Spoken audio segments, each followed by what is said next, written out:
일타 강사와 함께하는 경제일타 해법. 오늘은 관세 협상 불확실성 속에서 어떻게 하면 수익을 내는 투자를 할 수 있을지 이분과 함께 짚어보겠습니다. 21년간 주식 프랍 트레이더로 활동한 김진 이사님이십니다. 이사님 어서 오세요. 안녕하십니까. 네, 이사님 이번에 약 4년 만에 이제 신간 주도주 투자 수익의 정석이라는 책을 출간하셨는데요. 그 내용 좀 중심으로 이사님께 투자 노하우 좀 여쭤보겠습니다. 네. 무려 21년간 증권가에서 연평균 15%의 수익을 이제 내셨다고 들었습니다. 그게 어떻게 좀 가능했는지 이사님만의 투자 비법이 있을까요? 연평균 한 15% 정도로 제가 한 15, 16년을 되돌아보면 한 났던 것 같은데 그거의 가장 큰 핵심이 뭘까라고 생각을 해보면 저는 손실을 제어한 게 가장 핵심적인 부분인 것 같아요. 주식시장은 웬만한 나라가 아니면 결국은 다 오르거든요. 그렇기 때문에 이제 오르는 과정에서 중간중간 이제 힘든 구간들이 있단 말이죠. 근데 그 힘든 구간에서 완전히 패배하는 그런 막대한 그런 손실들을 잘 방어할 수 있다면 그렇다면 그럼 결국은 수익은 나거든요. 그래서 제가 프랍 트레이더를 2001년부터 2022년까지 했는데 그동안 이제 너무 굵직굵직한 일들이 있었죠. 2008년 금융위기도 있었고 유럽 재정위기도 있었고 근데 그때 너무 재수 좋게 손실을 발생시키지 않을 수 있어서 그 15%의 수익 정도가 났던 게 아닌가. 그게 핵심이라고 저는 말씀드리고 싶습니다. 보통 이제 사람들이 저평가된 주식을 사서 이제 비쌀 때 팔고 싶어 하잖아요. 그러다 보니까 이제 종목을 선택할 때 좀 눈여겨봐야 할 어떤 이사님만의 어떤 눈이 어떤 게 있을까요? 그게 이제 우리나라 같은 경우에는 굉장히 크게 일반 개인 투자자들이 투자하시는 방법이 크게 한 그냥 딱 이 두 부류 안에 있는 것 같아요. 뭐냐면 기업의 가치를 측정하거나 혹은 성장성을 점검해서 거기에 투자를 하는 소위 가치 투자. 뭐 저는 그게 가치 투자라고 맞는지 모르겠습니다만 어찌됐든 그런 방식의 투자가 있고 아니면 이제 차트를 보고 이제 테크니컬하게 매매를 하는 기술적 투자. 요 크게 두 개라고 생각을 하는데요. 이 두 가지는 모두 다 어떤 일이 있냐면 제 책에도 설명을 했습니다만 내가 시장보다 똑똑할 때 가능한 투자 방법이거든요. 제가 이제 저의 투자 방법을 많이 소개해드리면 아주 많은 분들이 처음에 굉장히 낯설어 하십니다. 이게 낯설어 하시는 이유가 뭐냐면 저의 투자 방법은 기본적으로 이렇게 많은 분들이 생각하시는 기본적인 투자 철학과는 정반대에 있거든요. 무슨 이야기냐면 시장이 대부분 나보다 훨씬 더 똑똑하다. 그래서 내가 알고 있는 정보보다 훨씬 더 많은 정보를 시장은 반영하고 있다라는 게 저의 주식을 바라보는 기본적인 투자 관점이에요. 근데 저는 모든 매크로의 전체적인 경제 상황이나 기업의 펀더멘탈은 시간이라는 축을 가지고 계속해서 변하거든요. 그래서 이 시간이라는 축을 가지고 계속 변해서 결국 주가는 일종의 추세를 형성한다고 생각을 합니다. 그래서 시장은 나보다 훨씬 더 똑똑하다라는 가정을 가지고 추세적으로 뭔가 오르는 자산이 있다면 좋은 게 있겠지. 좋아지겠지. 이런 아주 단순한 생각을 가지고 이제 주식을 바라보기 시작을 하거든요. 제가 이제 추세를 추종하고 뭐 이런 방법이라고 많이 말씀을 드리면 그럼 그 추세란 게 뭐냐라고 하면 많은 분들이 또 이제 그걸 기술적 분석으로 생각을 하세요. 근데 그냥 저는 그 추세라는 거는 누가 봐도 지금 오르고 있으면 상승 추세거든요. 누가 봐도 지금 하락하고 있으면 하락 추세예요. 그거를 제가 설문조사를 하잖아요. 항상 정답률은 90%에 가깝게 나옵니다. 그렇게 어려운 방법은 아니거든요. 그럼 그 올라가는 추세에 그냥 순응해서 대응하면 되지 않나라는 게 생각이 저희 그냥 기본적인 생각이고 거기서 뭔가 더 특별한 노하우나 특별한 뭔가의 방법이나 이런 것들은 존재하지 않는다. 만약에 그런 것들이 존재한다고 한다면 제가 이 자리에 있지 않겠죠. 그냥 시장이 흐르는 대로 그대로 해도 충분하다라는 게 제 생각입니다. 그럼 엔비디아 같은 경우에 지금 좀 누가 봐도 상승 추세에 있는 걸로 보이는데 지금이라도 엔비디아에 좀 들어가도 괜찮다고 이사님께서는 보실까요? 네, 저는 그냥 지금 누가 봐도 엔비디아가 상승 추세에 있다고 생각하신다면 그럼 엔비디아를 추세를 추정해서 투자를 하면 되신다고 생각해요. 그런데 이제 많은 분들이 싸게 사서 비싸게 판다라는 거에만 또 관점을 가지셔서 이렇게 오른 걸 지금 사라고? 이제 이렇게 생각을 하시는 거잖아요. 근데 저는 오늘 책에도 나와 있는 이야기이긴 합니다만 주식 투자는 사실은 머니 게임이거든요. 근데 머니 게임은 확률의 게임이 아닙니다. 무슨 이야기냐면 내가 10번 투자를 해서 7번, 8번 투자에 성공해야 내가 수익을 거둘 수 있는 게 아니에요. 우리 기자님께서 명절에 이제 가족들이랑 고스톱을 치시잖아요. 그 밤새 치면 친구들이랑 밤새 치면 나중에는 결국은 승률은 3명이 비슷합니다. 근데 누구는 돈을 따고 누구는 잃고 있죠. 이유는 뭐냐면 거기에 머니게임의 법칙이 적용이 되는 거거든요. 돈을 딴 사람은 한번 딸 때 쓰리고에 뭐 양쪽에 피박에 뭐 이렇게 해서 많이 따고 돈을 잃은 사람은 똑같은 승률을 가지고 있음에도 불구하고 홍단 3점 스톱, 고들이 5점 스톱 이렇게 짧게 한다는 거죠. 확률의 게임이 아니라 손익배의 게임이 머니게임의 원칙이라고 말씀을 드리는데 이 이야기는 뭐냐면 다시 정리해서 말씀을 드리면 우리가 10개의 종목을 투자를 한다고 했을 때 7개, 8개의 종목에서 수익이 나야 계좌에서 수익이 나는 게 아니라 10개의 종목을 투자했는데 6개, 7개의 종목에서 손실을 본다고 하더라도 그 손실이 제한될 경우에는 이 나머지 3개의 종목이 아주 높은 수익을 거둘 경우 결국은 나는 주식 투자를 통해서 수익을 거둘 수 있거든요. 이게 사실은 머니게임의 기본 원칙이거든요. 그런데 제가 이 말씀을 드린 이유는 엔비디아 지금 사면 어떨까? 틀릴 수 있죠. 근데 그런 류의 수많은 종목 중에 제가 10개를 말씀드려서 3개만 맞으면 된다니까요. 근데 그 3개가 추세가 좋기 때문에 굉장히 높은 수익을 줄 수도 있을 거라고요. 저 같은 경우는 엔비디아는 굉장히 저에게는 이 여의도에서 그래도 저를 나름 유명하게 해준 되게 고마운 주식인데 이유가 뭐냐면 제가 엔비디아를 처음 산 게 2016년, 2017년이었고요. 그리고 그때 가격이 얼마냐면 지금 1,몇백 불이잖아요. 액면 분할 그러니까 전으로 기준으로 하면 1,몇백 불이잖아요. 그러니까 안 믿으실지 모르겠지만 제가 17불, 18불에 처음 샀습니다. 근데 17불, 18불에 샀을 때 그때도 6개월 동안 100% 올랐을 때예요. 그때 엔비디아의 그래프를 보여드리고 이걸 사야 되지 않겠냐라고 얘기하면 모든 분들이 이렇게 오른 걸 여기서 산다고? 이렇게 생각하셨을 것 같아요. 근데 제가 그 당시에 그렇게 투자했던 종목 중에서 상당수는 실패했죠. 추세가 끝났구나, 수익이 많이 안 났구나 이러면서 수익이 안 난 상태로 그냥 실패했을 겁니다. 근데 엔비디아 그 하나만으로 제가 10개를 투자했는데 9개를 실패해도 그 하나만으로 수익 나지 않았을까요? 1,000불이 넘었는데 저는 그게 머니게임의 사실은 가장 핵심적인 원칙이라고 생각을 하고요. 지금 사도 될까요? 라는 거는 저의 추세의 관점에서 생각을 가치 투자의 관점에서 생각을 하면 지금 사도 될까요는 되게 중요한 문제인데요. 저처럼 손익비의 게임, 그다음에 확률의 게임이 아니다, 이런 머니 게임에 충실한다고 생각을 하면 그렇게 어렵거나 곤란한 질문은 아니다. 그냥 추세적으로 오르고 있다면 사는 것 어렵지 않다라고 말씀드릴 수 있을 것 같아요. 엔비디아가 어떻게 보면 이사님이 미리 좀 주목을 하셨다가 주도주가 지금 어떻게 보면 됐다라고 봐도 될까요? 아닙니다. 저는 지금까지 한 이제 프랍 트레이더로 21년 동안 하는 동안 제 포트폴리오에 주도주가 단 한 번도 없었던 적은 없어요. 다 있었습니다. 그것 때문에 살아왔고요. 근데 단 한 번도 이게 주도주가 될 거야, 그걸 예상해서 맞춰서 된 적은 단 한 번도 없습니다. 저 엔비디아 처음 샀을 때 그냥 제가 아는 엔비디아는 그냥 용산에서 예전에 대학 다닐 때 컴퓨터 조립할 때 이 그래픽 카드 꽂아주던 그냥 반도체에서는 가장 밑에 있는 뭐 그런 회사였어요. 회사였죠. 근데 사게 됐어요. 그리고 아주 작게 사게 되는 거죠. 그리고 나서 제가 엔비디아를 안 팔 수 있었던 건 한 번도 팔 기회를 안 줘서 그렇습니다. 왜냐하면 추세적으로 무너지지 않았기 때문에, 다른 번도 추세적으로 무너지지 않았기 때문에 팔 기회를 안 줘서 그랬던 거고, 이제 그렇게 조금은 지금 생각해 보면 굉장히 초창기에 산 거잖아요.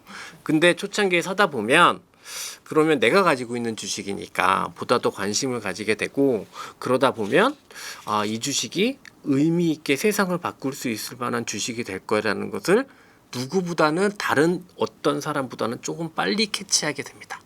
그러면 이제 이후부터는 이 주식의 추세, 그리고 이 주식이 올라가는 이유가 더해지면서 나는 더 포트폴리오를 공고히 할 수 있게 되고 뭐 그렇게 되면서 수익을 내는 과정이다. 이렇게 말씀드릴 수 있을 것 같고 그렇습니다.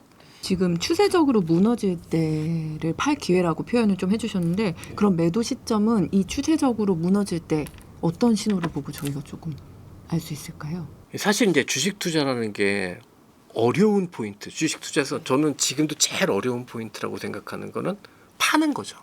사는 게 아니라 파는 게 제일 어렵죠. 근데 파는 게 가장 어려운 이유는 사실 사는 것도 마찬가지인데 뭐냐면 빠지기 전에 팔고 싶어서 그런 거잖아요. 그렇잖아요. 빠지기 전에 팔고 싶어서 그런데 추세의 입장에서 생각을 해보면 제가 늘 많이 진짜 많이 말씀드리는데 어떤 주식이 이제 추세가 무너지는 정도로 주가가 하락을 했습니다. 그걸 보여드려요. 그리고 이 주식은 이제 추세가 무너졌나요, 안 무너졌나요? 그랬을 때 답은 똑같아요. 무너졌습니다. 저는 그때 팔면 된다고 생각을 하거든요. 예를 들어서 제가 한 500%가 났어요. 100% 났다고 칠게요. 100%가 났어요. 근데 추세가 완전히 무너졌으면 한 7, 80%, 60%까지 내려올 거예요. 근데 그때 팔아도 60% 수익 나는 거잖아요. 근데 이제 100% 났을 때의 나의 그렇죠. 이미 그 돈이 내 돈인 것 같았는데. 그래서 그런 건데 다만 추세라는 게 이건 단기 추세도 있고요. 중장기 추세도 있고 또 장기 추세도 있습니다. 그렇기 때문에 매수보다는 조금은 더 빠른 과정으로 적극적으로 해야 된다고 생각합니다만 저는 그래도 최소한 이것도 한 3단계로 나눠서 해야 된다. 단기에서 단기 중기 정도로 빠졌다라고 하면 그만큼 덜어내고 중장기 추세가 무너졌다 그러면 고장 덜어내고 장기 추세가 끝났다라고 하면은 끝났다. 이제 안녕. 즐거웠다. 앞서 제가 이제 확률의 게임이 아니라고 말씀드렸잖아요. 매도도 똑같거든요. 추세가 무너진 것 같아서 팔았습니다. 근데 다 팔지 않으면요. 다시 그 추세가 복원될 때 살 수 있거든요. 다 팔지 않았을 때. 네. 그런데 이거를 다 팔면 맨날 이제 여의도 사투리는 all or nothing이라고. 근데 이렇게 하면 힘들죠. 그래서 매수는 더 분할해서 사야 될 거고 매도는 저는 전체적인 장기 추세는 그래도 최소한 3번 정도를 분할시켜서 팔 때 그나마 조금 안정적으로 만들어줬다. 매도한 다음에 이렇게 보고 있는데 그럼 마음이 되게 편해져요.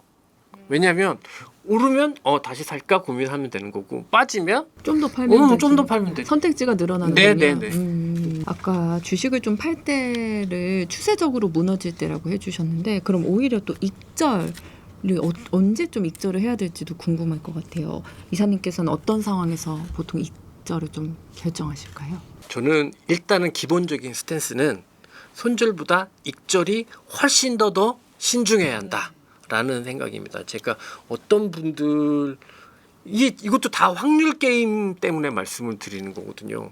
손절을 못 하시는 이유는 확률 게임을 하시기 때문에 손절을 못 하시는 거예요. 그래서 어떤 분을 뵈면 이 주식은 먹고 팔아서 괜찮아 그래도.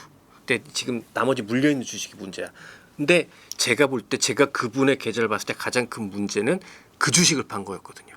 그 주식이 냅뒀으면 이만큼 그래서 이 나머지 종목들의 손실을 다 메꿨을 텐데 그렇게 생각을 하시거든요. 그래서 저는 기본적으로 손절보다는 익절을 더 신중하게 하는 편이고 그러나 다른 방법을 생각하지는 않아요. 뭐냐면 저는 손절이건 익절이건 모두 다 추세가 깨지면 판다.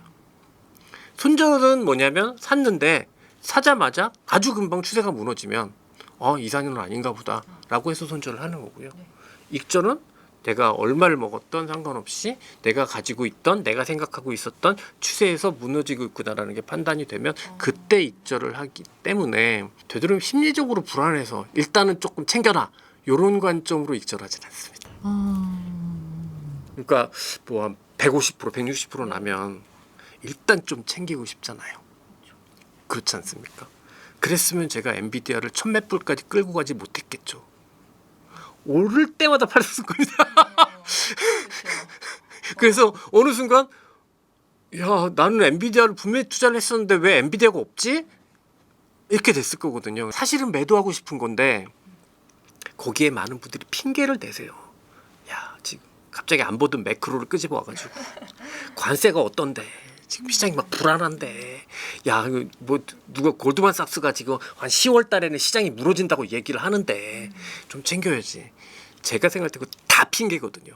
그냥 팔고 싶은 사람은 항상 그런 편향이 있으니까 저는 그게 어리석은 짓이라고 생각하지 않고 저는 그건 모든 사람들이 똑같이 하는 일이라고 생각을 하니까 그런 사람들의 행동들이 있으니까 투자 심리학이라는 게 되게 융성하지 않았겠습니까?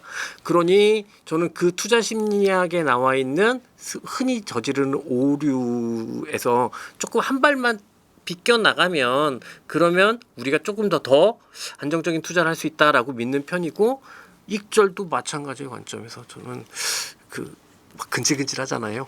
네. 지금 근질근질한 가격보다 훨씬 싸게 팔지라도 그냥 하나의 뚜렷한 기준을 가지고 추세라는 기준을 가지고 저는 판다. 저는 그렇게 더 강조드리고 싶어요. 그럼 좀 이사님이 생각하시는 위험한 포트폴리오, 네. 안전한 포트폴리오는 어떻게 구분할 수 있을까요? 제가 생각할 때 위험의 기준을 말씀을 드리면 이렇게 얘기하면 많이들 직관적으로 되게 잘 와 닿으시는 것 같은데 위험 되게 얘기할 때 보면 변동성 뭐 이렇게 해서 어렵게 얘기해요. 그리고 모든 금융기관의 위험 관리 담당자는 그래서 다 수학과 출신이고 그래서 어려운 영역처럼 느껴지는데 제가 생각하는 위험은 그냥 내가 틀리는 거예요. 저는 그게 위험이라고 생각해요. 그렇기 때문에 사실 2008년 엄청나게 위험이었잖아요. 근데 내가 그걸 예상했으면 그건 위험이 아니죠. 기회죠. 그래서 저는 위험이란 내가 생각하는 게 그게 틀리는 거다라고 생각을 하고요. 그러면 그 위험은 사실은 이제 전체 시장 전체 위험, 이 매크로 전체 위험이 있을 거고 또 하나는 개별 종목 하나에 대한 위험이 존재할 거잖아요. 예를 들어서 제가 항공주를 샀는데 항공사고가 나면 내가 산 주식의 대주주가 구속되면 그건 전혀 상관없는 개별적인 위험인 거잖아요. 그러면 내가 알 수 없는 영역이 개별 종목 위험이 더 많을까요? 시장 위험이 더 많을까요? 개별 종목 위험이 훨씬 많죠. 이건 무슨 일이 어떻게 벌어질지 모르잖아요. 그렇기 때문에 분산을 하는 거거든요. 분산이란 건 다른 게 아니라 각각의 개별 종목의 위험을 이렇게 나눠뜨리거든요. 그래서 이거를 예를 들어서 코스피에 있는 200 종목으로 쫙 나누면 나에게는 개별 종목 위험이 존재하지 않아요. 시장 위험만 있는 거죠. 코스피 200이랑 지수가 똑같을 거니까. 그런 거잖아요. 그러면은 저는 가장 안정적인 포트폴리오라고 한다면 일단 개별의 위험을 가장 극단적으로 줄여놓은 포트폴리오가 될 겁니다. 거기에 주식만 있는 게 아니라 주식과 반대되는 자산이 있을 거잖아요. 네, 그렇게 있을 겁니다. 그러면 그거를 또 이제 같이 얹기 시작하면 그렇게 해서 포트폴리오를 구성하게 되면은 그러면 가장 안전한 포트폴리오가 되겠습니다. 대신 수익이 안 나겠죠. 대신에 이제 가장 위험한 포트폴리오다라고 하면 분산을 안 하는 거죠. 분산을 안 하는 거고 또 개별 종목 하나하나만 보면은 변동성이라고 하죠. 일단 그냥 베타라고 이야기할 수 있는데 시장이 이만큼 1% 움직였을 때 이 주식이 2% 3% 움직이는 어떤 주식은 2% 3% 움직이는 주식이 있고 어떤 주식은 0.8% 움직이는 주식이 있어요. 그러면 가장 극단으로 위험한 포트폴리오라고 하면 변동성이 높은 주식으로 한두 개 종목으로 이렇게 몰빵 찍으면 그러면 그게 가장 위험한 포트폴리오가 되겠죠. 그러면 결국 선택인 것 같아요. 모든 투자자분들은 각자의 목표하는 게 다 다를 거거든요. 주식 투자하는 이유도 다 다르실 거고 주식 투자를 통해서 얻고자 하는 바도 다 다르실 거예요. 거기에 맞는 최적의 포트폴리오를 가져가는 게 우선인 거고 저는 이거는 정답은 없는 부분이다라고 말씀드리고 가장 위험한 거, 가장 안정적인 건 그렇게 구분질 수 있다. 이사님은 분산 투자를 좀 권해주셨는데 여러 종목을 아무래도 가지고 있으면 좀 공부하기도 어렵고 대응하기도 어려울 것 같아요. 그래서 한 몇 개 정도가 적합하다고 생각하시는지 궁금하고 ETF 지수 투자에 대해서 어떻게 생각하시는지도 궁금합니다. 네, 요거는 아주 명확하게 내가 지금 투자하는 자산의 규모에 따라 달라질 것 같아요. 제가 이제 김진의 투자 캠프라는 유튜브 채널도 운영을 하고 있고 거기서 이제 개인 투자자분들이랑 같이 이제 좀 많이 공감을 해보는데 뭐 이게 정답은 아닙니다 진짜. 근데 한 5천만 원을 기준으로 해서 보면 5천만 원까지는 한 20종목까지를 분산시키면 될 것 같고요. 그 5천만 원 이상으로 가면 이상으로 가면 그리고 5천만 원 이하로 가게 되면 20종목으로 사실상 분산하기가 어려워요. 왜냐하면 미국 주식 같은 경우에는 한 주가 너무 비싸요. 그래서 그게 좀 어렵거든요. 그러면은 5천만 원 이하는 말씀하신 대로 오히려 ETF를 중심으로 해서 그러니까 ETF도 지수 ETF가 있고 섹터 ETF가 있고 그렇잖아요. 그래서 지수 ETF하고 섹터 ETF를 이렇게 혼합시켜 가지고 그렇게 해서 하시면 조금은 낫지 않을까. 제가 4개 종목, 5개 종목 이렇게 분산하는 거를 이제 충분한 분산이라고 생각을 하시는데요. 그러면 자꾸 계속 확률 게임을 하게 되세요. 왜냐하면 한 종목이 잘못된 게 나의 계좌에 심각한 타격이 오거든요. 근데 20개 정도로 분산을 시켜놓으면 한 종목이 뭔가 그날 10% 빠져도 내 계좌에 그렇게 타격이 오지 않거든요. 확률 게임을 하지 않고 손익비 게임을 하는 게 되게 어려워요. 말처럼 쉽지 않아요. 근데 그럼 가장 좋은 방법은 내가 투자를 손익비 게임을 하기 쉽게 만들어줘야 되거든요. 그럼 그건 뭐냐면 한 15개에서 20개 정도로 분산을 시켜놓으면 그러면 확률 게임 안 하게 돼요. 이게 빠졌네? 근데 왜 내 계좌는 괜찮지? 요렇게 되거든요. 그래서 저는 최근 들어서 이제 개인 투자자분들하고 이 소통을 많이 해본 결과 5천만 원 이하는 ETF를 가지고 조금 구성을 하셨으면 좋겠고 5천만 원 이상부터는 20개 종목 내외까지는 분산을 하시는 게 좀 더 유리할 것 같다. 이렇게 생각을 합니다. 투자자들이 흔히 하는 실수가 이제 떨어졌을 때 사서 이제 물타기를 하려다가 오히려 손실을 보는 경우인데 이를 좀 방지할 수 있는 어떤 습관이라든가 뭐 구체적인 방법은 뭐가 있을까요? 저에게 굉장히 많이 강조드리는 건데요. 많은 분들이 이제 제가 유튜브 이렇게 채널 나오기도 하고 이러면 질문에 개인 투자자분들한테 꼭 이것만을 지켜라고 이야기하고 싶은 한 가지가 뭐냐라고 이제 질문을 하시면 저는 사실 일관성을 지켜라라고 많이 말씀을 드려요. 이게 무슨 이야기냐면 아주 그냥 매매 일관성이란 건 또 사실은 굉장히 큰 개념인데 아주 작은 개념으로만 생각을 해보면 내가 주식을 산 이유하고요 파는 이유가 똑같으면 되거든요. 근데 그게 대부분 안 됩니다. 예를 들어서 기자님께서 방송 후에 저한테 그래서 이사님 저기 종목 하나만 주세요 라고 해서 제가 종목을 말씀을 드립니다. 근데 잘 맞을까요? 잘 안 맞을 겁니다. 그래서 막 손실이 나요. 그럴 때 기자님께서 갑자기 이제 거래하시는 증권사의 이 기업과 관련한 보고서를 보시게 되는 거죠. 그러면서 막 주가가 빠지고 있는데 여전히 저평가인데 모멘텀이 좋은데 이렇게 하면서 홀딩하게 되세요. 저는 이게 가장 안 좋은 형태라고 생각을 하거든요.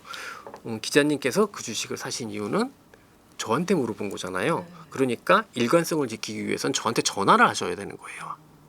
그게 저는 사는 이유와 파는 이유를 일치시키는 거라고 생각하거든요.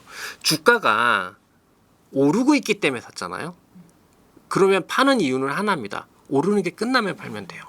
근데 가장 큰 문제는 뭐냐면 처음에 살 때는 뭔가 기술적 분석, 뭔가 뭐 다른 이유, 누구에게 듣고 이렇게 샀는데 이게 물리고 나니까 갑자기 가치 투자자가 되는 거죠. 저는 그게 가장 안 좋은 방식이라고 생각을 하고 사실 이거는 개인 투자자뿐만 아니라 제가 프롭 트레이더로 보고 펀드 매니저들 교육도 많이 시켜보고 여의도에 있는 PB 분들도 진짜 많이 교육도 많이 해봤는데 똑같아요. 그래서 제가 늘 많이 강조드리는 것 중에 하나가 주식 투자를 잘하는 법은 뭔가 나에게 지식이 되게 많이 쌓이는 것보다 태도를 정말 잘 가지는 게 제일 중요하다라고 강조를 하거든요. 근데 가장 단적인 부분이 그런 것 같아요. 그래서 일관적이어야 한다. 이 일관성이라는 건 여러분들이 투자하는 목표, 이 목표에 맞는 투자 철학, 이 투자 철학에 맞는 투자 방법, 이 투자 방법에 맞는 투자 자산, 그리고 이 투자 자산을 어떻게 끝까지 투자 방법을 가지고 내가 정해놓은 투자 방법을 가지고 일관되게 투자하느냐라는 게 가장 핵심인 것 같고 저는 요게 흔들리지 않잖아요. 그러면 주식 투자 실패하기가 어렵다 사실은. 맨 서두에도 말씀드렸지만 주식은 대부분 다 오르거든요. 대부분 다 오르기 때문에 사실은 실패하기가 어려워요. 그러니까 저는 이거를 늘 강조해서 많이 말씀을 드리죠. 근데 강조를 해도 근데 네. 이사님 대부분 오른다라고 표현해 주신 게 어느 정도 그래도 장기적으로 좀 들고 있었을 때 얘기를 해주시는 그죠. 거죠? 네. 그럼 한 어느 정도 장기적이라는 건 한 몇 년 정도 들고 있으면 이라고 글쎄요. 봐야 할까요? 저는 프랍 트레이더고 프랍 트레이더였고 1년마다 매번 평가 기준을 받기 때문에 최소한의 기준에서 3, 4개월의 추세가 있으면 그냥 저는 일단은 추세가 형성됐다라는 쪽으로 받아들이는 편입니다.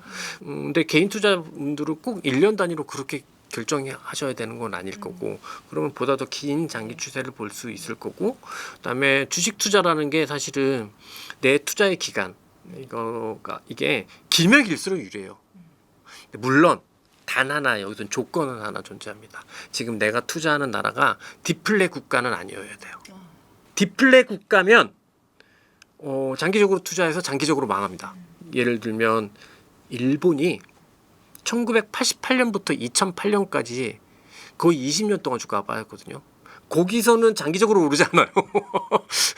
중국 역시 마찬가지입니다. 중국 역시 2010년대 이후로 디플레에 빠지면서 현재까지도 아주 궁극적으로 오르지 못하고 있거든요. 그러니까 내가 투자하는 지역, 내가 투자하는 국가가 디플레 국가냐 아니면 계속해서 성장하고 있는 인플레 국가냐만 구분을 하셔서 되도록이면 투자 기간을 길게 가져가면 좋을 것 같고 다만 여기서 생사가 불확실한 그런 작은 기업이면 아닐 수도 있죠.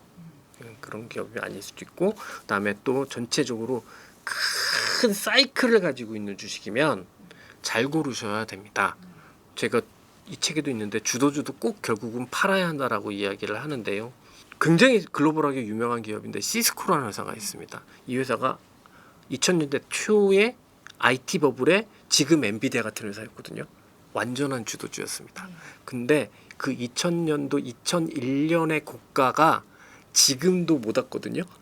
시스코라는 너무 대단한 회사인데 주식은 지금 25년 동안 물려있는 거예요. 네, 그러니 좀 큰 사이클에서 있는 주식들은 그 사이클에 대한 공부도 필요하다라고까지.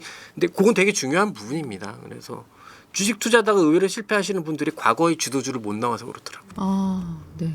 그러니까 제가 요 말씀만 드리면 주식 투자 이렇게 하면 되겠지만 그게 아니잖아요. 이제 그 다음부터 이제 본격적으로 실전적으로 뭔가를 공부를 해야 되잖아요. 근데 그 공부만 쌓여지게 된다면 그러면 주식 투자는 사실 손실을 하기가 어렵다라고 말씀드리고 싶어요. 글로벌 증시도 한번 짚어보겠습니다. 월가에서 미국 주식시장이 9월에 이제 단기 조정이나 폭락을 겪을 수 있다 이렇게 경고를 조금 하고 있는데요. 이런 전망이 나오는 주요 배경 한번 짚어주세요. 우선 추세를 추정하고 그다음에 탑다운으로 바라보는 관점에서 가장 핵심적인 태도 중에 하나가 뭐냐면 전망하지 않는다거든요. 대응한다거든요. 그래서 저는 기본적으로 누가 어떻게 이렇게 전망한다라는 말을 잘 믿지는 않습니다. 잘 믿지는 않은 것 같고 지금 9월 달에 미국 시장이 조정을 받을 수 있을 것 같다라고 생각하는 거는 지극히 현존하고 있는 매크로 우리가 누구나 예상할 수 있는 매크로 위험을 특별히 감안하고 있는 부분인 것 같아요. 근데 저는 그게 맞을 수도 있죠. 틀릴 수도 있고. 근데 맞을 수도 있다고 생각하지만 제가 그 전망에 대해서 그렇게 크게 생각하지 않는 이유는 만약에 그 전망이 굉장히 유력한 전망이고 맞을 전망이라고 생각을 하시면 기자님은 지금 주식을 사시겠습니까? 파시겠습니까? 파실 거예요. 다음 달에 빠지겠다는데요. 그럼 지금 시장은 빠져야 돼요. 그렇지 않나요? 그렇잖아요. 다음 달에 시장이 빠질 거라고 이 유력한 해석이 있는데 누가 거기서 주식을 합니까? 그렇잖아요. 그런데 지금 시장은 안 빠지고 있잖아요. 그러면 그 주장이 9월에 조정을 받을 수 있을 거라는 주장이 맞을 수도 있겠습니다만 저는 그때 가서 보자. 너무 지금 시장이 빠지지도 않고 오히려 오르려는 흐름들 더 많이 보여주고 있는데 왜 그렇게 해야 되나라고 말씀드리고 싶어요. 근데 이런 것 같아요. 많은 분들이 유튜브에 이제 이렇게 오시는 분들 중에 우리 채널에서도 다 보면 애널리스트, 이코노미스트들이 많이 나오시잖아요. 그분의 업은 전망하는 겁니다. 그분의 업은 전망하는 거기 때문에 당연히 그런 식으로 말씀하실 수밖에 없어요. 근데 저는 저도 이제 제 커리어상 리서치에 있었던 경험이 있지만 아주 짧게 있지만 주로 투자자로 평생을 살아왔기 때문에 지금 오늘 제가 드리는 말씀은 그냥 지극히 투자자의 저는 그 이코노미스트, 애널리스트의 관점과 투자자의 관점은 분명히 다르다고 생각을 하거든요. 근데 저는 오늘 투자자의 관점에 지극히 투자자의 관점에서 원상관 뭐 이런 관점으로 말씀을 드려보도록 하겠습니다. 7월 소비자 물가 지수가 예상보다 이제 조금 좋게 나왔어요. 그러다 보니까 9월 연준 금리 인하 기대감이 좀 커지는 분위기인데요. 금리 정책 방향 하반기 어떻게 보시는지 궁금하고 미국 경제 뭐 뉴욕 증시의 흐름도 함께 좀 짚어주세요. 일단은 저는 9월에 인하하느냐 안 하느냐 이 부분은 그냥 고려의 대상은 아니다. 왜냐하면 페드워치 기준으로 해서 지금 9월 인하 가능성이 90%잖아요. 그러면 지금 주식시장, 채권시장에는 9월 달에 금리 인하하는 거는 다 프라이싱 됐다라고 보는 게 맞지 않을까요? 네, 그게 맞다라고 생각을 하고요. 오히려 핵심은 금리에 관한 핵심은 공격적인 금리 인하를 과연 할 수 있는가? 저는 그게 문제인 것 같아요. 여기서 공격적인 인하하면 미국이 이제 고용 보고서가 이상해졌잖아요. 이제 지난달을 큰 폭으로 5월, 6월을 큰 폭으로 하향 조정시키는 그런 이벤트가 있었잖아요. 그런데 이게 스캇 베센트도 똑같은 이야기를 연준을 압박하고 있는데 만일 5월, 6월 달에 하향 조정된 넘펀 페이롤 비농업 부분 신규 취업자 수가 하향 조정되는 게 아니라 그때부터 그 수치로 발표가 됐다면 그러면 7월에 인하했겠죠. 그런 거잖아요. 그럼 지금 걱정은 뭐냐면 통화정책이 이번에도 또 한 번 늦은 거 아니야? 한 박자 원래 통화정책이라는 건 한 박자 빨라야 하는 게 정석이라고 그린스폰은 이야기를 했었는데 파월은 데이터 디펜던트다 보니까 늘 한 박자 늦는데 이번에도 한 박자 늦는 거 아니야? 이게 걱정인 것 같고 그러면 한 박자 늦은 상황에서 진짜 공격적인 인하를 할 수 있는가? 그게 이제 핵심인 것 같거든요. 그러면 그 핵심의 문제는 물가가 쥐고 있겠죠. 그런데 통화정책을 결정하는 사람들의 스탠스도 중요한 부분인 것 같아요. 그 측면에서 생각을 해보면 사실 파월은 이제 중요하지 않아졌거든요. 왜냐하면 파월의 임기는 내년 5월입니다. 근데 파월도 본인 스스로도 전임자가 퇴임하기 전에 3개월 전에 임명된 사람이거든요. 그러면 파월은 내년 5월인데 늦으면 내년 2월에 신임이 임명될 건데 지금 백악관에서는 12월에 하겠다고 하잖아요. 그 이야기는 뭐냐면 금리를 내리는 시점에 대한 결정은 파월이 할 수 있어요. 근데 공격적인 인하는 결국 터미널 레이트, 금리 인하의 종착점이 어디냐를 결정하는 거잖아요. 그건 파월이 못해요. 시기적으로 그렇잖아요. 그러니 현재 상황에서 생각을 하면 금리 가장 핵심은 9월 인하 여부가 아니라 시장의 분위기가 계속해서 공격적인 금리 인하를 할 것이냐 아니냐 이 문제인 것 같고요. 이게 이제 시장에 아주 큰 영향을 줄 것인가 생각을 해보면 최근에 이제 미국의 매크로 전체로 보면은 소비가 둔화될 것 같다라는 위험이 가장 큰 위험인 것 같은데 이게 주식시장에는 크게 영향을 주지 않을 수도 있다. 라고 생각을 해요. 왜냐하면 지금 주식시장에서 오르고 있는 주식은 소비와 관련된 주식은 별로 없거든요. 다 투자와 관련되어 있는 주식들이거든요.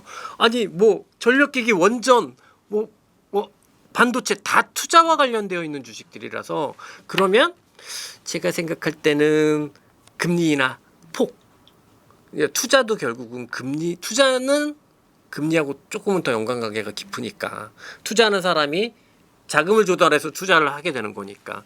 그러니 얼마나 공격적인 금리 인하를 하느냐에 따라서 미국 시장이 상승을 계속해서 이어가느냐 못하느냐가 결정되지 않을까. 9월 이거는 조금 아니지 않나라고 생각이 들고 이번 주에 잭슨홀 하는데 파월이 힌트를 준다면 또 시장은 조금 더 클리어해지지 않을까 이렇게 생각을 합니다. 7월 소비자 물가지수 발표 이후에 뉴욕 증시에도 좀 훈풍이 부는 분위기였는데요. 반도체, 은행주가 좀 강세를 보였습니다. 이사님 어떤 섹터와 종목에 조금 주목하고 계신지 궁금하고 왜 강세로 전환했는지에 대해서도 설명 부탁드릴게요. 네, 이게 소비자 물가지수 이후에 이제 금리 인하 가능성, 이제 공격적인 금리 인하 가능성이 높아지다 보니까 그렇다 보니까 금리 인하를 하게 되면 지금 경기 우려가 있는데 이게 그렇게 나빠지지 않을 것 같다라고 하면서 거의 반작용 쪽으로 경기에 민감한 주식들이 움직이게 되거든요. 그 차원에서 저는 그냥 은행도 움직였던 것 같고 반도체도 움직였던 것 같다. 앞서도 말씀드렸듯이 반도체는 AI만 있는 게 아니라 경기 민감한 반도체도 있었고 사실 그때 CPI 이후에 가장 강했던 거는 이 시클리컬한 성격을 가지고 있는 반도체가 가장 많았었거든요. 그래서 그 차원으로 생각을 하고 있고 대신에 여전히 미국 시장의 가장 핵심적인 부분은 AI 투자와 관련되어 있는 부분인 것 같은데 단 하나 다른 점은 이 AI 투자 사이클은 2년 전부터 계속해서 지속되어 왔던 사이클이에요. 근데 지금 사이클하고 2년 전 내 사이클하고 가장 다른 포인트가 하나 있거든요. 이건 뭐냐면 2년 전까지는 이게 민간을 중심으로 한 투자였습니다. 그래서 AI 하면 그냥 소위 말하는 M7 주식들. M7 주식이라는 게 결국은 AI 투자를 이끌어가는 투자를 하고 있는 기업들이잖아요. 근데 그런 주식들이 중심이었었는데 지금 트럼프 정부 이후에 상호관세 이후에 가장 바뀐 AI 투자의 관점 중에 하나 바뀌었다기보다는 새롭게 부각된 AI 투자 관점은 뭐냐면 소버린 AI거든요. 근데 이 소버린 AI라는 게 다른 측면에서 생각을 해보면 미국만 투자하지 않는다. 이제는 우리나라도 소버린 AI잖아요.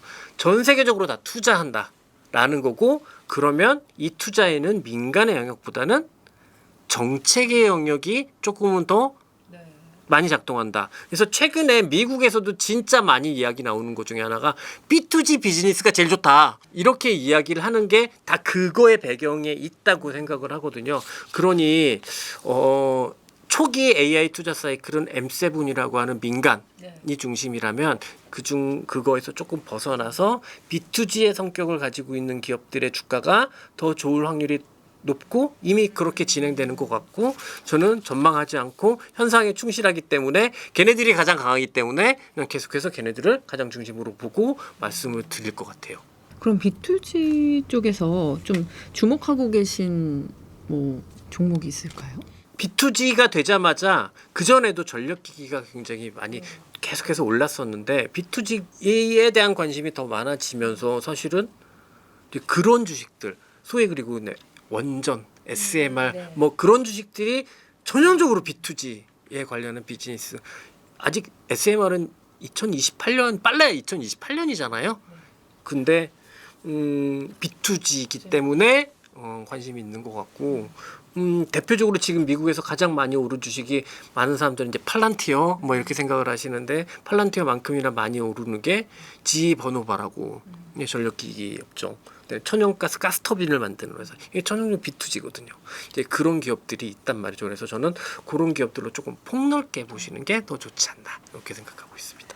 방금 이사님이 팔란티어 얘기를 해주셔서 팔란티어가 AI계의 메시라고 불릴 정도로 정말 빠르게 성장을 했는데요. 앞으로의 좀 성장 가능성 어떻게 보고 계세요? 이게 제가 지금 굉장히 창피한 포인트거든요. 사실은 이제 저의 유튜브 채널에 있는 분들은 항상 저한테 막 이렇게 생각을 하시는 포인트예요. 이게 뭐냐면 4월 상호관세 이후에 증시가 이제 급격하게 조정을 받았습니다. 근데 시장이 조정을 받을 때 또 의미 있는 특징 중에 하나가 뭐냐면 주도주가 바뀌는 거거든요. 그래서 저는 그 전까지 AI 투자가 핵심 사이클이었기 때문에 이제 투자 다음이 뭐냐? 소비다. 그래서 AI 소비 사이클에 포커스를 맞췄고 AI 소비 이건 결국은 AI 에이전트 뭐 이런 거에 엄청 집중해서 제가 막 특집 영상도 몇 개씩 만들고 그랬거든요. 망했습니다. 근데 무슨 이야기냐면 소프트웨어 기업들이 그래서 그랬는지 초반에는 그렇게 주가도 4월 달에 주가가 급락을 할 때 많이 빠지지 않았고 가장 안 빠진 섹터가 소프트웨어였고 주가의 회복력도 가장 빨랐던 게 소프트웨어였어요. 근데 그게 6월 중순이 지나가면서 소버린 AI 투자라는 게 확장이 되면서 소프트웨어는 다시 주가가 부진해지고 있거든요. 이 이야기는 저는 어떻게 생각하냐면 아직까지 AI의 적극적인 소비 사이클이 이루어지지는 않고 있다라고 보이는 것 같아요. 근데 팔란티어는 이 AI 소비를 이끄는 가장 대표적인 그런 기업이잖아요. 그럼 뭐나 이렇게 생각을 해보면 AI 소비가 아직까지 확산되고 본격화되지 않은 상황에서 가장 압도적인, 가장 선진적인 기술을 가지고 있는 회사가 지금 선구자로서의 프리미엄을 그대로 누리고 있는 상황이다라고 생각이 들고 오히려 그러면 지금 현 시점에서는 팔란티가 제일 좋은 시점인 것 같고 오히려 더 AI 소비가 본격화되기 시작하면 그러면 이제 막 생기겠죠. 그럴 때는 약간 이제 팔란티어가 주가가 빠진다는 게 아니라 팔란티어의 상대적 강도가 지금보다는 조금 둔화될 수도 있지 않을까. 근데 이거는 전망한 거잖아요. 틀려요. 제가 미리 말씀드립니다. 제가 AI 에이전트도 그렇게 안 됐어요. 그러니까 그냥 전망은 전망일 뿐이고 그럼 전망을 뭐하러 하냐 그게 아니라 일종의 가이드라인을 잡고 있는 거죠. 그랬는데 행여 이 가이드라인대로 움직인다고 하면 그 누구보다 내가 빨리 움직일 수 있으니까 예를 들어서 10주 살 거 50주 살 수 있으니까 그 차원으로 말씀은 가이드라인 전망이라기보다는 가이드라는 생각을 하고 있고요. 팔란티어는 지금 AI 소비 사이클이 오지 않았기 때문에 오히려 독보적인 퍼포먼스가 나오고 있다라고 저는 잘은 모르지만 그렇게 이해하고 있습니다. 한국 투자자들의 이제 자금이 M7에서 가상 자산 관련 기업으로 조금 움직이고 있다고 하는데요. 특히 뭐 스테이블 코인 사업자 서클이 조금 대표적으로 볼 수 있을 것 같아요. 만약 가상 자산 관련 주식을 매수한다면 어떤 전략을 이사님께서 좀 조언을 해주실까요? 저는 우선 이 크립토라고 하죠. 디지털 자산 같은 경우에는 디지털 자산이라는 게 가지고 있는 성격이 되게 아이러니한 성격을 갖고 있는 자산이거든요. 변동성이 높아서 위험 자산을 대표하는 자산이기도 하지만 사실은 안전 자산이거든요. 디지털 안전 자산이라서. 근데 안전 자산의 성격이 점점 높아지는 것 같아요. 그래서 저는 사실 꼭 주식 계좌뿐만 아니라 여러분들의 전체 계좌에서 금의 할당을 좀 줄여서 디지털 자산의 포지션을 좀 가져가셔라. 그러니까 무슨 얘기냐면 금 갖고 계시듯이 디지털 자산을 물론 금보다 더 많이는 안 되겠지만 일정 정도 가져가셔라. 뭐 라고 비슷하게. 네, 비슷하게보다는 좀 작게. 왜냐하면 그래도 금보다는 디지털 자산의 변동성이 더 크니까요. 대신에 안전 자산의 관점에서 가지고 계셨으면 좋겠다라는 게 일단 디지털 자산을 바라보는 가장 큰 관점이에요. 현재 디지털 자산의 시가총액이 금 시가총액의 한 8분의 1 정도 되거든요.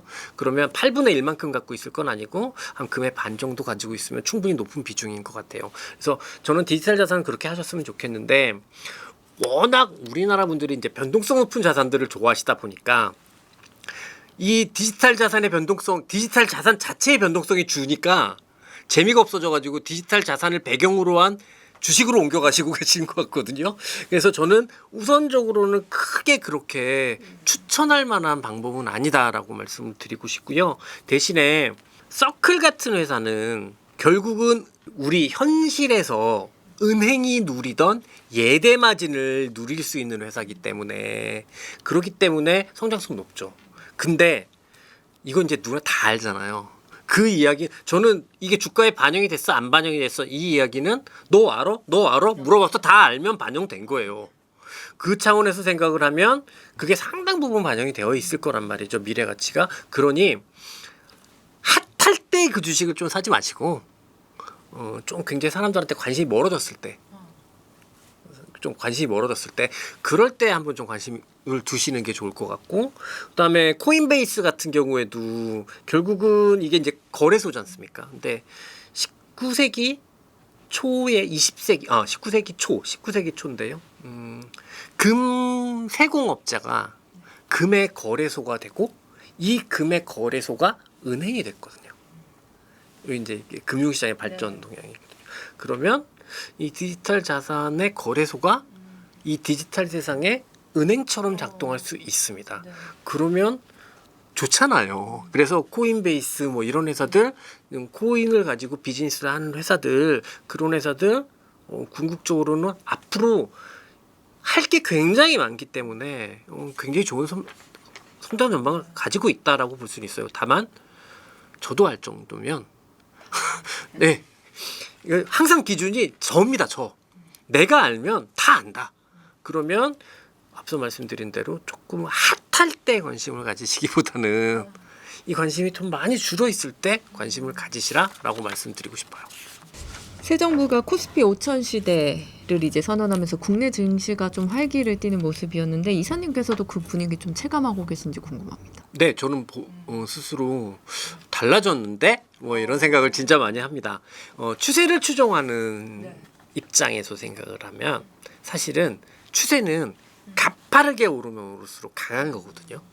근데 우리나라 시장이 최근 4월부터 7월 초순까지 올라왔던 그 가파름이란 지난 10년 내에 코로나 때 빼놓고는 가장 가파른 강도인 것 같아요. 추세 입장에서 생각을 해보면 가장 가파른 건 심상치 않은 일이거든요. 그렇기 때문에 분명히 뭔가 다른 국면이 새로운 뉴 에라가 생길 수도 있겠구나라는 기대를 충분히 가질 수 있을 만한 그런 흐름이 우리나라 시장에도 존재하는 것 같습니다.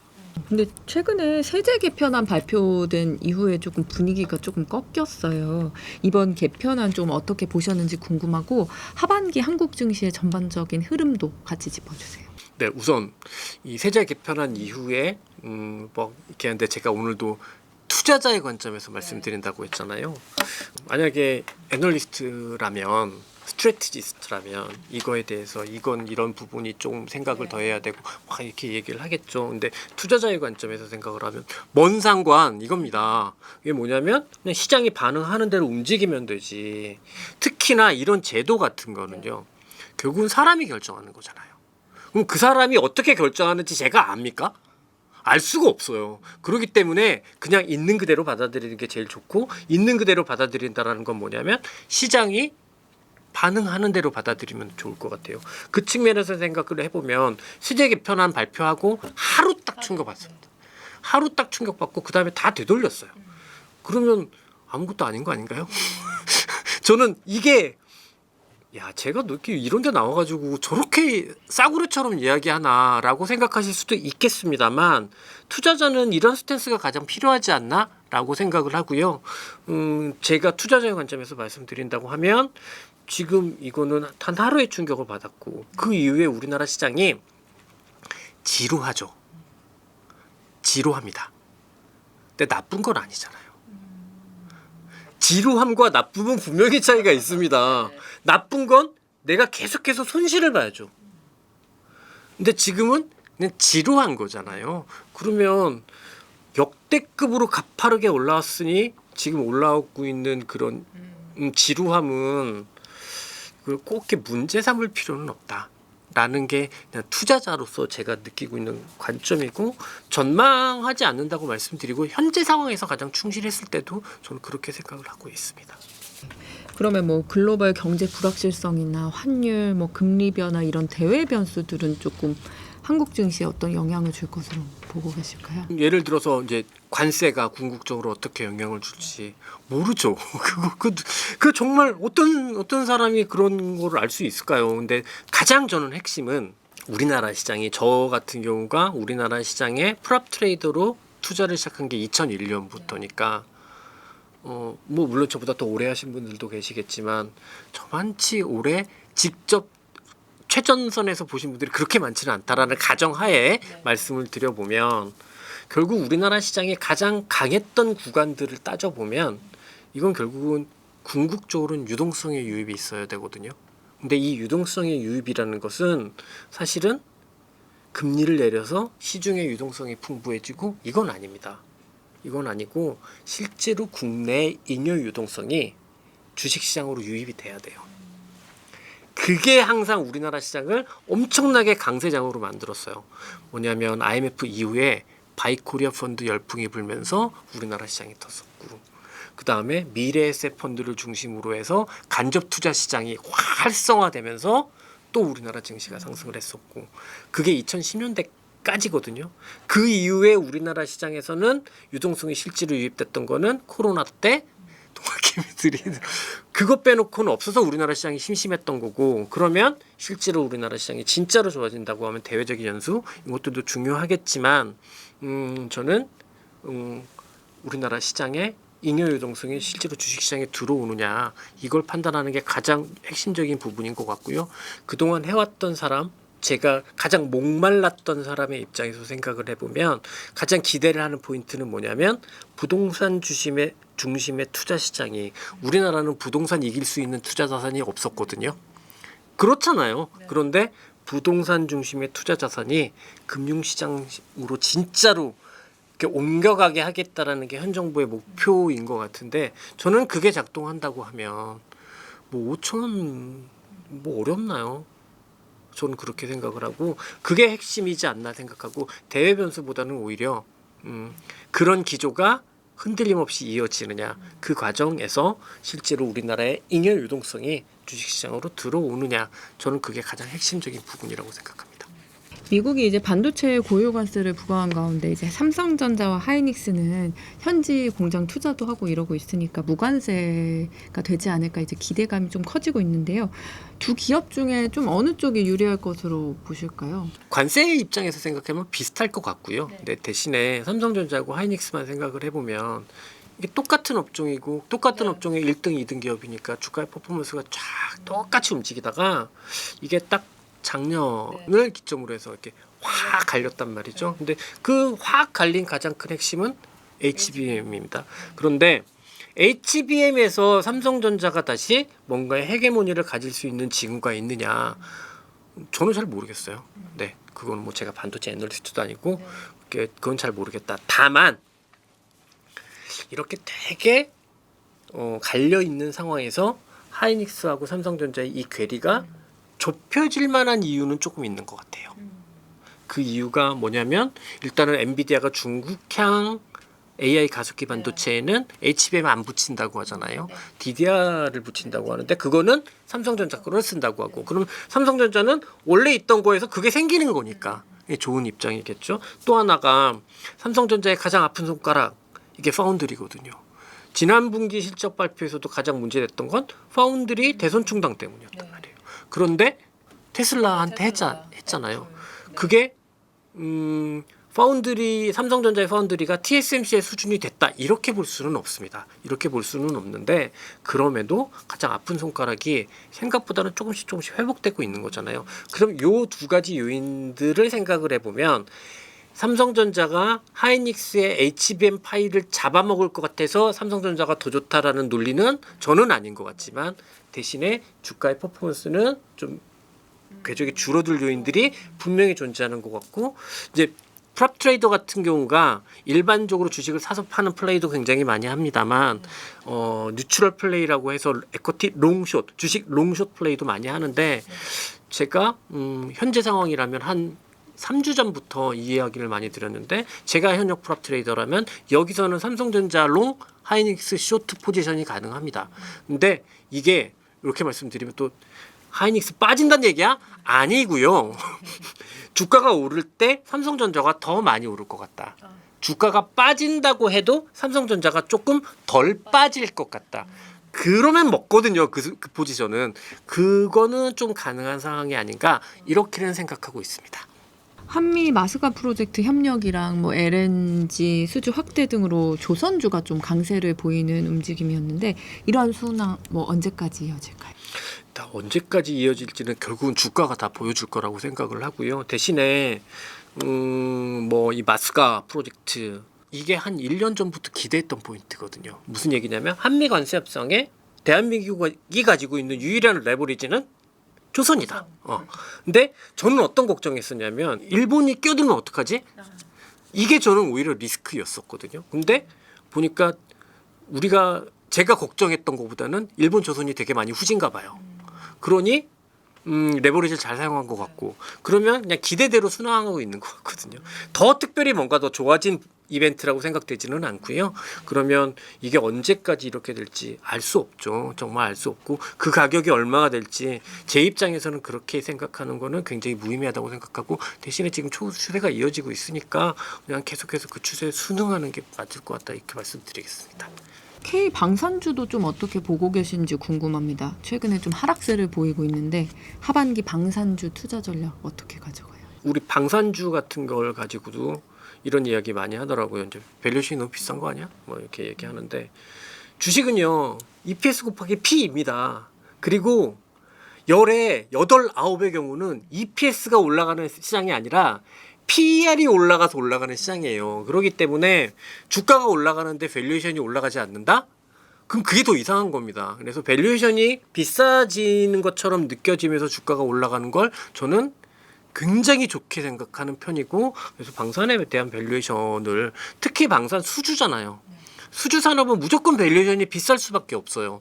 그러니까 그게 문제된다고 생각하지는 않고요. 대신에 리스크라고 좀 생각이 드는 건 뭐냐면 아직 우리나라하고 미국하고 방위비에 대한 협약이 안 끝난 것 같은데요. 만약에 우리나라가 방위비 부담이 좀 더 커진다고 한다면 이게 우리나라 방산한테 좀 안 좋거든요. 우리 방위비가 커지면 우리나라 방산을 더 사는 거 아니야? 이런 관점이 아니라 우리 방산이 계속해서 무기를 개발하고 하는 이 투자를 진행을 해야 되는데 그게 바로 원천이 국방비거든요.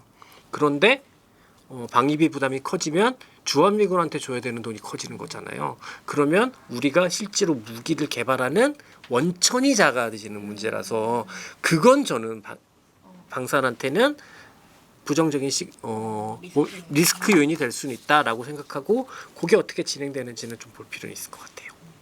원전주도 한번 짚어주세요. 원전주 뭐 하반기 흐름 어떻게 진행될까요? 우리나라 원전하면 결국은 두빌이잖아요. 두산 에너빌리티인데 저는 물론 제가 이렇게 시장에 그 큰 어떤 컨센서스에 반응하고 싶지는 않은데 두산 에너빌리티가 진짜 원전 때문에 저렇게 주가가 올란다? 물론 요인이 있겠는데 저는 그거보다는 천연가스 쪽에 더 사실은 영향을 더 많이 줬다라고 생각을 해요.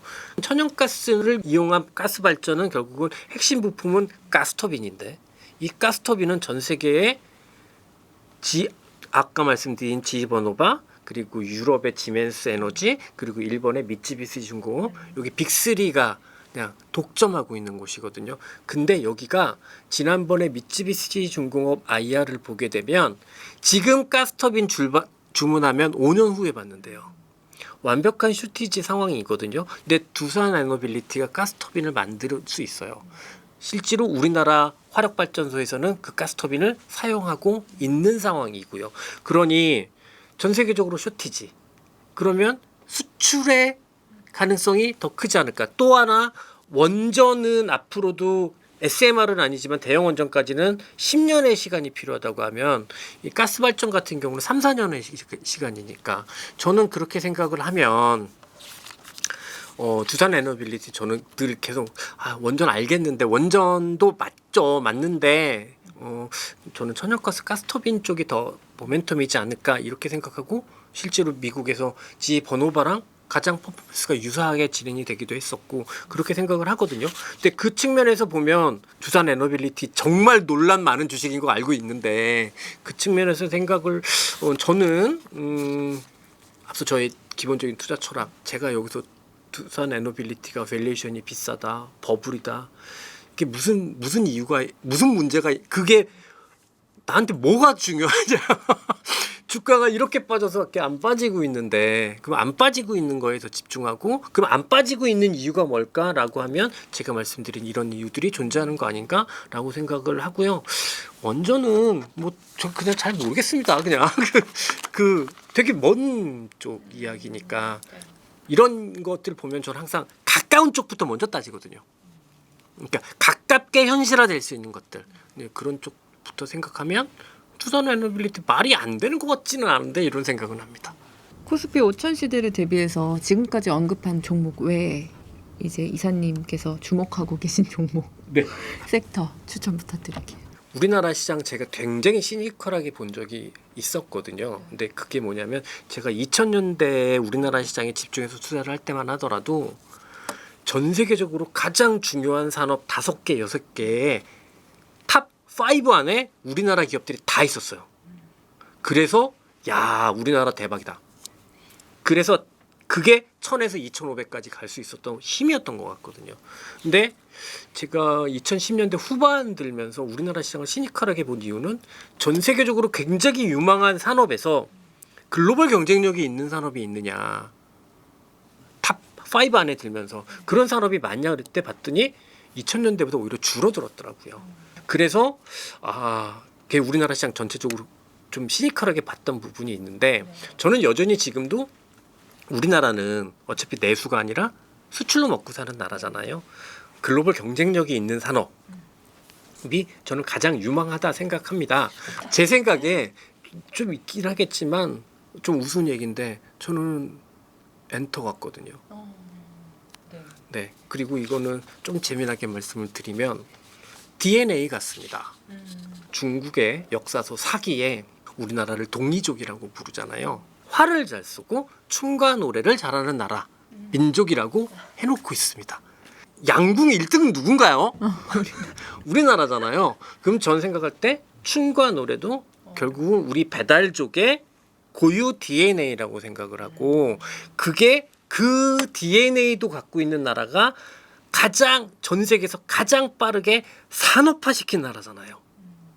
그러니 저는 궁극적으로 엔터는 글로벌 경쟁력이 있는 거고, 근데 엔터가 힘들었던 이유는 기본적으로 그래도 아시아 베이스 시장이었기 때문에 한한령 대중과의 문제, 그러니까 정치적 문제였죠. 이것 때문에 힘들었었는데 지금은 그것도 일정 부분 기대가 되는 상황이니까 저는 캐대헌이 하루아침에 나온 건 아니다. 이제 궁극적인 DNA에서 발현된